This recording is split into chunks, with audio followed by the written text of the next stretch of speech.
Assalamualaikum warahmatullahi wabarakatuh. Terima kasih sebelumnya. Jadi dalam kesempatan kali ini saya akan memaparkan materi SKI ya. Materi yang pertama yakni Daulah Abbasiyah membangun peradaban Islam. Untuk pembahasan yang pertama yakni kita akan membahas tentang awal berdirinya Bani Abbasiyah. Nah, kekuasaan dinasti Bani Abbasiyah yakni melanjutkan kekuasaan dinasti Bani Umayyah. Dinamakan Daulah Abbasiyah karena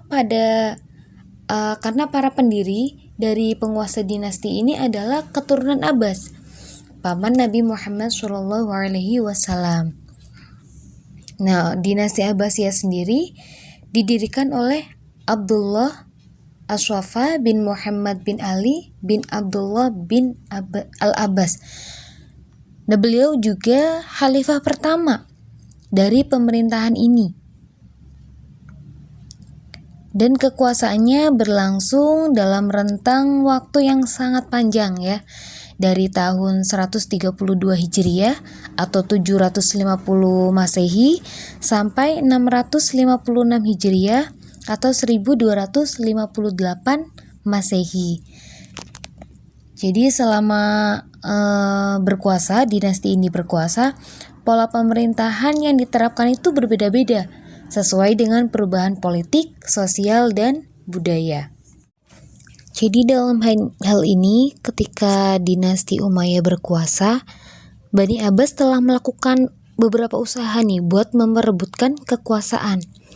Nah, Bani Abbas telah mulai melakukan upaya perebutan kekuasaan ini sejak masa Khalifah Umar bin Abdul Aziz. Nah, beliau berkuasa dari tahun 717 sampai 720 Masehi. Nah, khalifah itu dikenal liberal dan memberikan toleransi kepada kegiatan keluarga Syiah. Dalam hal ini, orang Abbasiyah menyebut dirinya merasa lebih berhak, lebih baik nih daripada Bani Umayyah atas kekhalifahan Islam. Sebab mereka berasal dari cabang Bani Hashim yang secara nasab kan keturunan lebih dekat nih dengan Nabi Muhammad SAW. Dan itu menurut mereka. Jadi orang Umayyah itu secara paksa menguasai khalifah melalui tragedi Perang Siffin. Nah, maka dari itu jadi mereka mendirikan dinasti Abbasiyah lalu mengadakan gerakan yang luar biasa untuk melakukan pemberontakan terhadap Bani Umayyah. Gitu. Selanjutnya, kelahiran Bani Abbasiyah ini juga erat kaitannya dengan gerakan oposisi oleh golongan Syiah terhadap pemerintahan Bani Umayyah. Nah, golongan Syiah sendiri selama pemerintahan Bani Umayyah, mereka merasa tertekan dan tersingkir atas kebijakan-kebijakan yang diambil oleh pemerintah itu sendiri. Nah, selanjutnya ada strategi yang digunakan untuk menggulingkan Bani Umayyah. Ada 2 tahap ya. Yang pertama, ada gerakan secara rahasia. Yang kedua, ada tahap terang-terangan dan terbuka. Nah, untuk gerakan yang secara rahasia, itu awalnya propaganda Abbasiyah dilaksanakan itu dengan strategi yang cukup matang sebagai gerakan rahasia mereka. Tetapi saat itu pemimpin Abbasiyah yakni Imam Ibrahim, ia berkeinginan nih mendirikan kekuasaan Abbasiyah. Tetapi gerakannya diketahui oleh Khalifah Umayyah terakhir, yakni Marwan bin Muhammad. Akhirnya Ibrahim tertangkap. Tetapi sebelum Ibrahim dieksekusi, dia mewasiatkan kepada adiknya, yakni Abu Abbas, untuk menggantikan kedudukannya dan memerintahkannya pindah ke Kufah saat itu.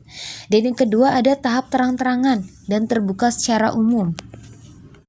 Nah, pada tahap terang-terangan dan terbuka secara umum ini, Abu Abbas sangat beruntung karena pada masanya pemerintahan Marwan bin Muhammad itu dia mulai lemah, dan sebaliknya Gerakan oposisi makin mendapat dukungan dari rakyat dan bertambah luas pengaruhnya.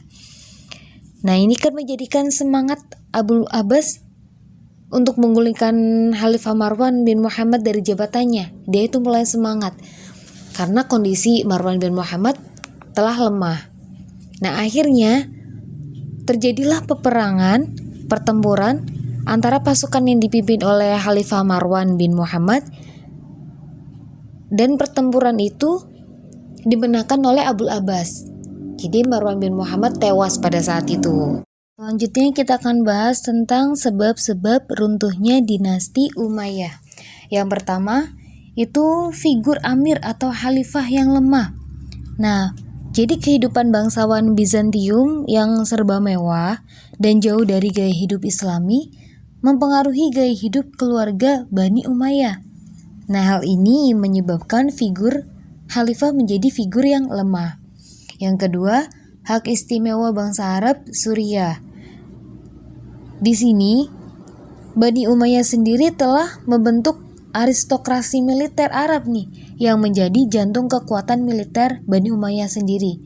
Nah, hal tersebut menjadikan bangsa Suriah mendapat hak istimewa dari Bani Umayyah.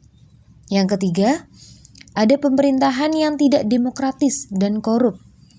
Nah, jadi pada perjanjian Amul Jamaah yang dilakukan antara adanya Hasan bin Ali dan Muawiyah itu menyanggupi bahwa pemilihan khalifah setelahnya akan dilakukan secara musyawarah dan demokratis. Tapi pada kenyataannya Muawiyah mengingkari, langsung menunjuk anaknya Yazid bin Muawiyah menjadi khalifah setelahnya. Dan ternyata hal itu berlangsung secara turun-temurun. Nah, selain tidak sepakat dengan isi perjanjian, ternyata penunjukan itu berlawanan dengan prinsip pemilihan pemimpin di kalangan bangsa Arab. Nah, akibatnya para khalifah Bani Umayyah itu bukan garis keturunan Muawiyah. Nah, banyak juga pemerintahan terlalaikan, administrasi pemerintahan terbengkalai, dan mendorong pejabatnya melakukan korupsi. Terus lebih mementingkan diri sendiri. Yang terakhir adalah persaingan antar suku. Jadi di dalam hal ini persaingan antar suku kan biasanya sudah menjadi ciri khas ya bagi bangsa Arab. Sikap pilih kasih itu dilakukan Bani Umayyah. Jadi memunculkan kekacauan. Berikutnya ada beberapa kepemimpinan Khalifah Abbasiyah yang telah membawa dinasti Abbasiyah itu mengalami kejayaan. Nah, yang pertama ada Abu al-Abbas Abdullah bin Muhammad As-Saffah. Itu kurang as ya. As-Saffah. Nah, beliau memimpin dari tahun 721 sampai 750 Masehi. Nah, beliau juga pendiri dinasti Abbasiyah. Yang kedua, ada Abu Ja'far al-Mansur. Beliau memimpin selama 25 tahun dari 750 sampai 775 Masehi. Terus yang ketiga ada Harun ar-Rasyid. Nah, Harun ar-Rasyid ini mencapai puncaknya the golden age of Islam pada Khalifah Harun ar-Rasyid. Dia memimpin dari tahun 786 sampai 809 Masehi.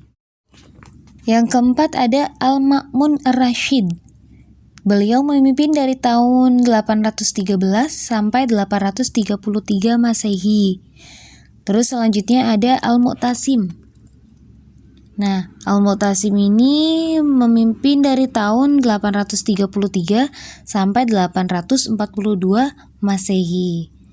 Sekian materi yang dapat saya sampaikan. Semoga apa yang tadi sudah dipaparkan bisa dipahami. Terima kasih atas waktunya. Kurang dan lebihnya saya mohon maaf. Tetap semangat belajar. Wassalamualaikum warahmatullahi wabarakatuh.